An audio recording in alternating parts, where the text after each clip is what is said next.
అమ్మ ఉందని నమ్మిన వారికి కళ్ల ముందు కనిపించే దైవం అవుతుంది. లేదనుకునే అల్పులకి ఆమె కళ్ళు తెరిపిస్తుంది.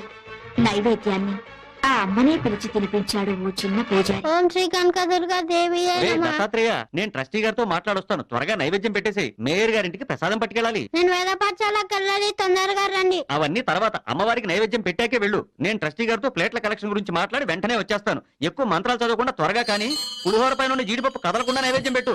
తినమ్మా తిను. నేను